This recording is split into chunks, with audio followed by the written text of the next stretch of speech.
Aujourd'hui, je vais vous raconter une histoire, un messager de Dieu, écrit par Edward Hughes. Un jour, un vieux prêtre nommé Zacharie brûlait de l'encens dans le temple de Dieu.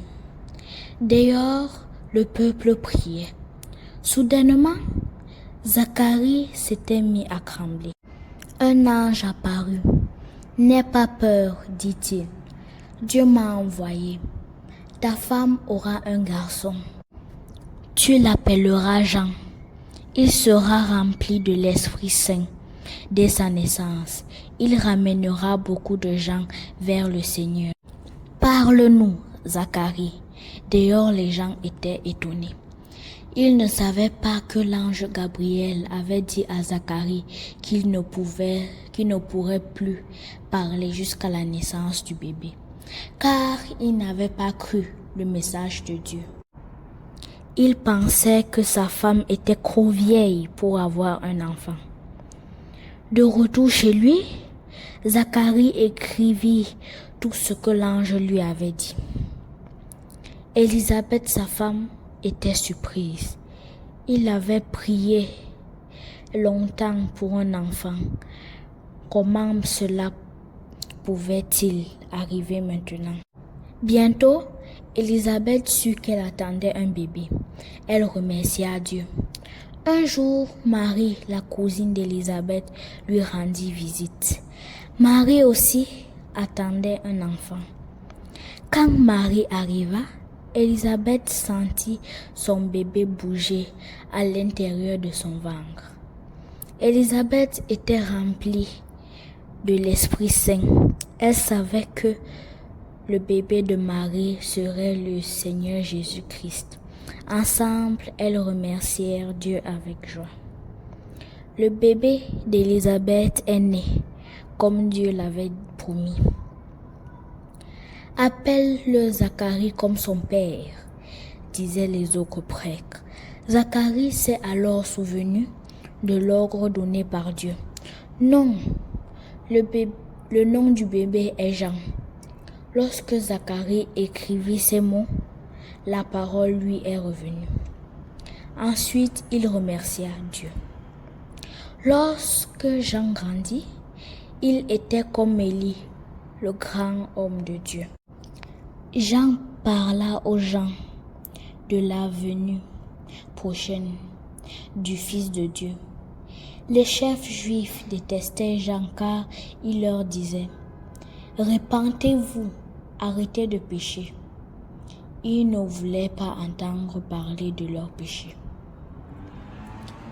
D'autres appelaient Jean-Baptiste car il baptisait les gens pour montrer qu'il était désolé pour leurs péchés.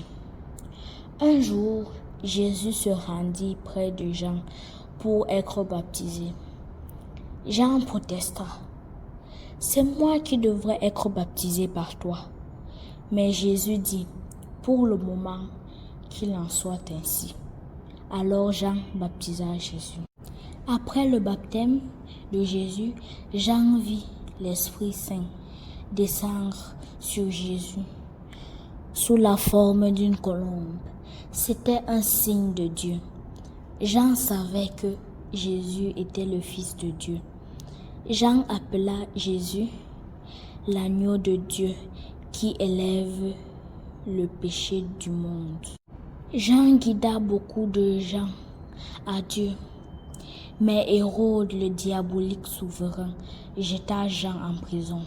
Jean avait dit à Hérode, « Tu n'as pas le droit de prendre Hérodiade, la femme de ton frère, comme ta femme.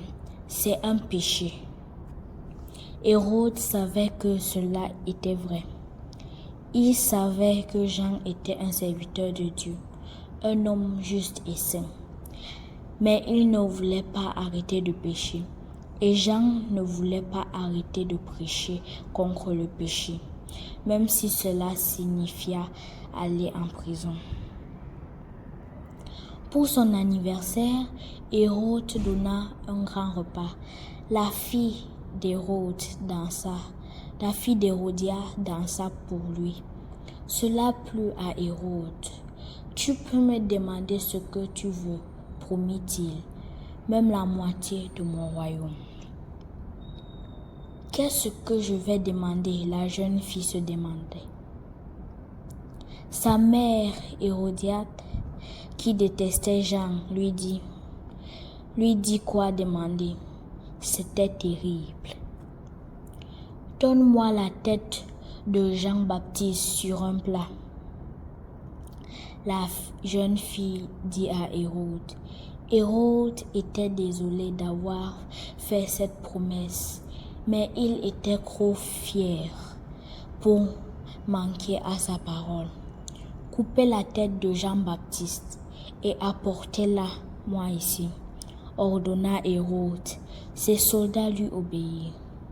Christ, les amis de Jean-Baptiste enterrèrent le corps du brave et fidèle serviteur de Dieu. Le travail de Jean pour Dieu était désormais terminé. Peut-être savait-il que Jésus les réconforterait dans leur chagrin. C'est la fin de cette histoire.